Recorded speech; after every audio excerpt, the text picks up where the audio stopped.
Hey guys, it's drcurvy here, and we're back with another episode of our podcast, the Pink Ward Podcast Show. Now, what is the Pink Ward Podcast Show? It is a podcast / show where we talk about anything related to League of Legends, wildrift, and PC. From skins to events to drama to etc. You name the topic, we could probably talk about it in this podcast. And this is the second episode. Now, what I want to talk about in the second episode, which by the way, the first episode did really well. It got a lot of, people saw it. So I want to thank you guys for that. But now this is the second episode, and today we're going to be talking about skins. More particularly, skin exclusivity. Now, if you are hiding under a rock or whatever, wildrift, which is League of Legends mobile, majority have a lot of exclusive skins. And I can name a few skins off of the top of my head, like I can't think. Oh, okay, I got one. Lunar Beast Misfortune, Stargazer Soraka, Stargazer Karma, Battle Academia Akshan. Now, those skins are exclusive to Wildrift, but in Riot's case, those skins are soon to be featured on PC. And to be honest, I honestly think it's a lie. In what scenario do you think those skins are gonna come up? Like in 5 years' time or something? When Riot runs out of ideas? You don't know what's gonna happen. They've been assuming even Star Guardian Seraphine, which is one of the controversial ones. I think excuse me. I think those skins will take a while to come to PC, and they're just trying to get their hopes up on they're trying to get their hopes up in hopes of the skins coming to PC, But I don't know. What do you guys think about it? To be honest, a lot of the PC players mostly have been complaining, and even for a Wild Rift player myself, I have had some complaints that some skins are not even here on Wild Rift. Like, for example, when the Psyop skin line was announced, it was 4 skins. It was Samira, Zed, Yi, and Kale, if I'm not mistaken. Sona wasn't the legendary that was, usually when there's a big skin line like this, like a project, there's always a legendary with it. But unfortunately, Sona is not there. And there's a reason for that, because ever since the, you Wildrift players would know this, the Crystal Rose Lux problem, where she didn't feel like a legendary. She felt like a 1350, which is a 990 wild core skin with a voice update. That's pretty much it. It took them 3 patches or something, which is roughly around 2 to 3 months, and they finally got it right, ish. Because it's the Crystal Rose Lux skin is white. You can't really do much with white. You can be experimental with white, like champagne white, pink white, light blue white, which is what her coloring was in her staff. It was blue, but they still managed to fail it. And I'm surprised to whoever bought that skin after it's been fixed. I'm surprised why you bought it. To be honest, I feel like what's that skin called? Steel Legion Lux has more oomph and variety to it. But yeah, and that's why Psyop Sona is still not in the game, because I don't think she's ready. And number 2, unlike Lux, Sona has 2 forms. One form is the before, what's that word? before evolution, like before she has the chain version where she's like trapped, and when she gets her ultimate, that's when she's unleashed. That's kind of hard to do in a mobile, setting, I guess, because I feel like there's a limitation in terms of sizing per skin in terms of like megabytes. If you guys don't know, in PC, Wildrift has a limit. This is what I've read or what I've seen through articles when the Star Guardian Akali skin had, drama. I'm not gonna go deep into that, but you can just look it up about, the stuff. They said that they have a set amount of megabytes, like 30 MB, to make one skin so that the game doesn't crash, because there's a lot of files in the game and it could crash. But yeah, maybe in Wildrift they have a certain type of size, considering I think, don't get correct me on this one, but I think this game Wildrift runs on the Unity engine or something like that. So it's an engine that I guess aren't familiar with, etc. But coming from the new releases of the skins and also the new releases of legendaries like Godfistly Sin, Dragon Trainer Tristana, those skins are iconic on PC, so they tried their best to not make it poor quality, and that's great. So far, those are the two legendary skins that have been not messed up. They learned their lesson from Crystal Rose Lux, and maybe that's why Sona isn't here, because they want to learn their lesson. And a lot of you guys subscribers probably want Coven Evelyn in the game, but yeah, I don't think they're polishing it yet, right? I think through the 2 years that this game came out, or 3 years they've been developing this game, I think they've improved a lot in terms of like skill wise, like in terms of their engineering and stuff. When you spend time with a software, you're gonna probably improve on it. So hopefully we'll see it in the future. But yeah, what skin do you guys want to see in Wildrift? Personally, for me, once they get used to everything, their skins have been really good. Like the Psyops ones are really good, and it's not that crazy to animate it, but I'm not judging it. I'm not a game developer. Psyops is a number one skin for me to come to PC. I mean to Wildrift. Also the Cosmic Lux skins. I want more Nami skins. What else? I don't think Pentacle could come here. The Project Senna skins. I have all Senna skins except for newest ones. But yeah, something like that I'm looking forward to in the future. But yeah. What else do we talk about skin related wise? Quality. Okay. This is a good one. Quality of skins in Wildrift and PC. I want to ask you guys this, ask yourself this or leave it in the comments below. What do you guys think of the quality of Wildrift skins have compared to PC? Do you guys think that for a mobile game, the skins in Wildrift are up to standard? I mean, I don't want to start talking about the copycats, aka Mobile Legends, where it's a gamble to get even an epic skin with that type of quality. You know what I'm saying, right? Sure, Mobile Legends have some voice changes on even the cheapest of skins, but that doesn't change the fact that the quality of the VFX is crap.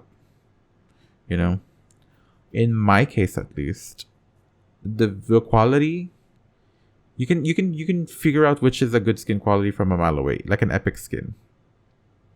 And my channel started, or not my channel started, my channel grew from reviewing skins and actually diving into them and see every itty bitty detail. Because why? Because I want people to, have value for their money. I want them to, spend their money wisely, because there's some good skins out there that are the same price range, like an epic skin, but there could be more details on it. I give an example. So everyone knows that Stargazer Soraka is like the most, it's that girl. she is that skin. That number one skin that everyone's gonna have. Oh, like, oh, you play Soraka, obviously you're gonna get that. But to be honest, controversial yet brave, program Soraka is actually not that bad.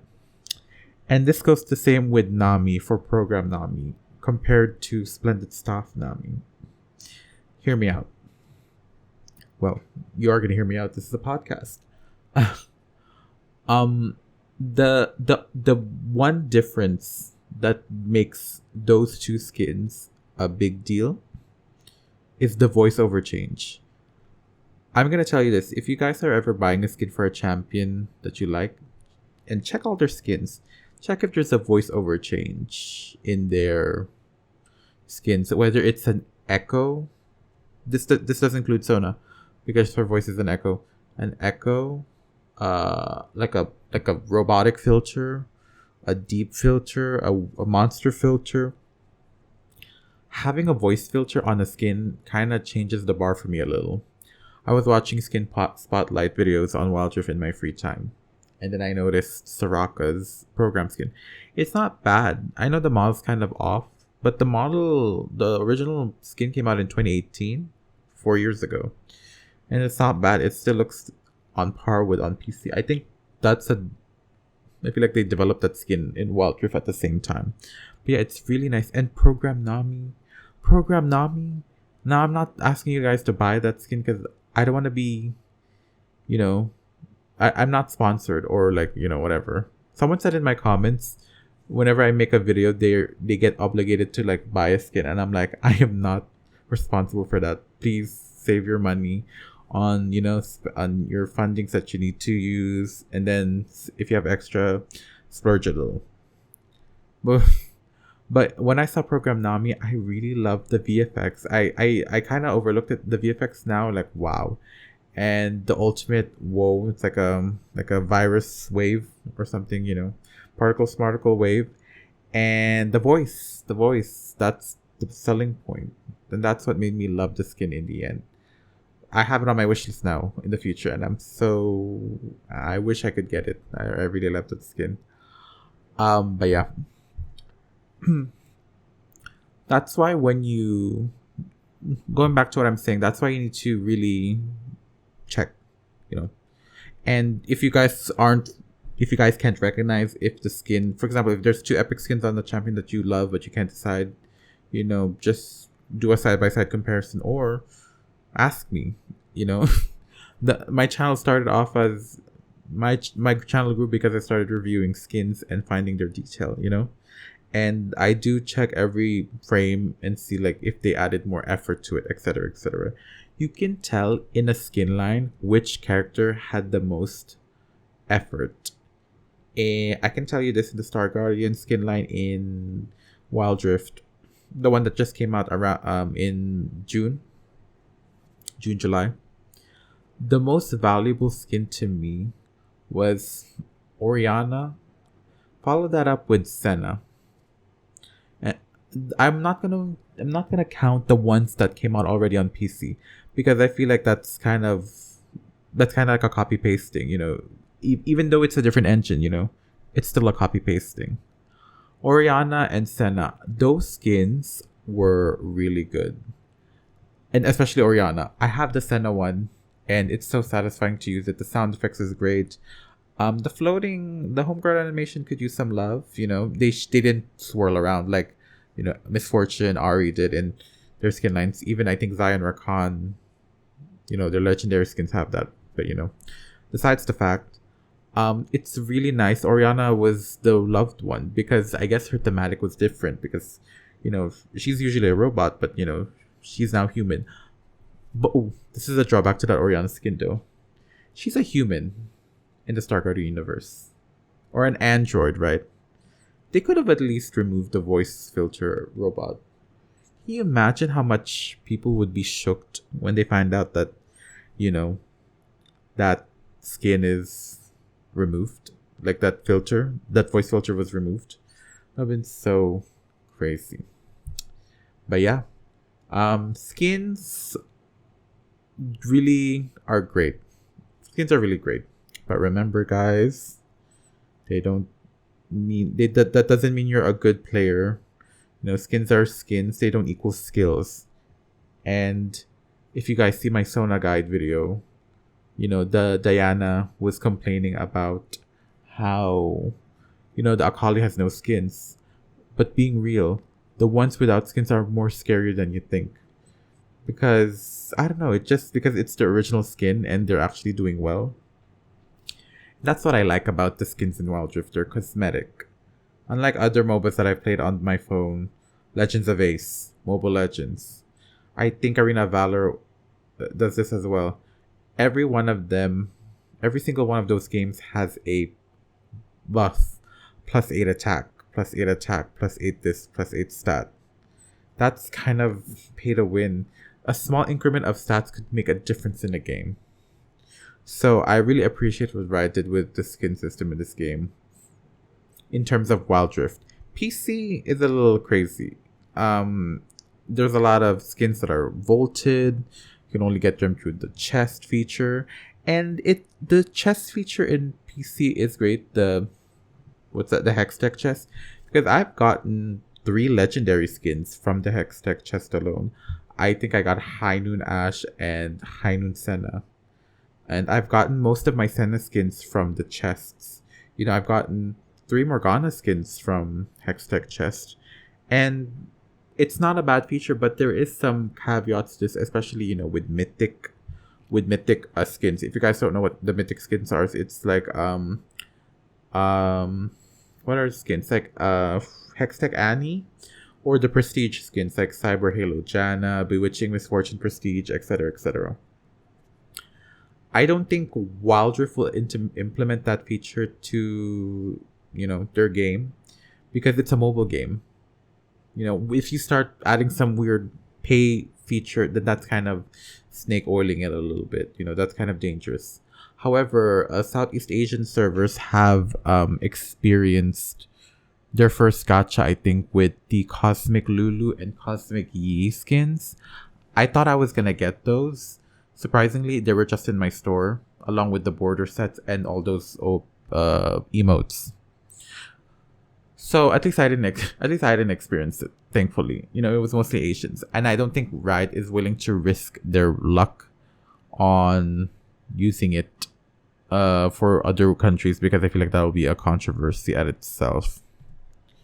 I think that's all I have to say about skins. Have I told everything? I mean, when it comes to skins, it's an open-ended topic, and I think the topics that I wanted to talk about have been talked about. I mean, if you guys have any other topics that I missed out about skins, we can create a discussion in the comments below this audio video.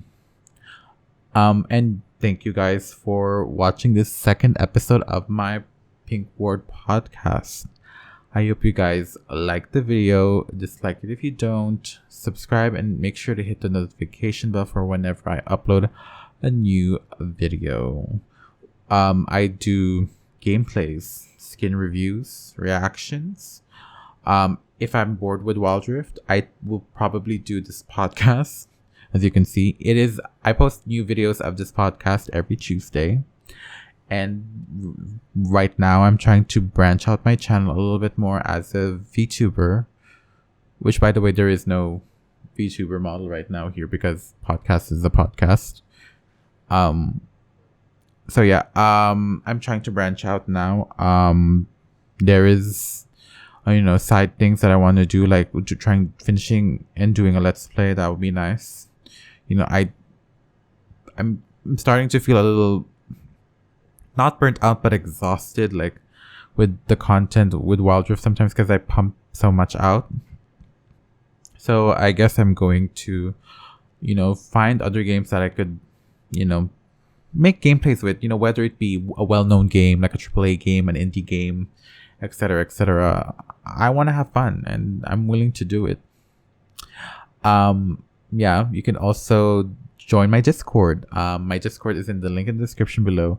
I am so happy that there's more new people coming in, and it's a ball in that Discord. I get their feedback, and they give it back to me, and I try to think about it, etc. And we talk about other things as well, and it's a really fun place.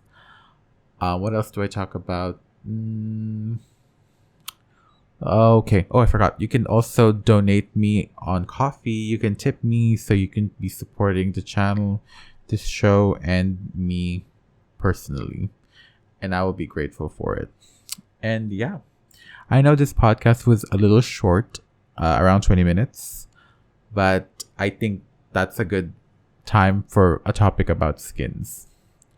A lot of new things are happening in the future, branching out. My goal is really to branch out, and don't worry, you guys, I am not leaving wildrift. For those listening, it's just that I want to do other things. When you're sticking with the same content, it kind of gets tiring, sometimes. But I do play wildrift on my free time. I just don't want to hard think it, be pressured about it. I feel like, I just want to be chill about it. But yeah, that's what I wanted to say about this topic today, skins. Thank you guys so much for listening, and I'll see you guys when I posted I'll see you guys when I post a new video. Bye bye.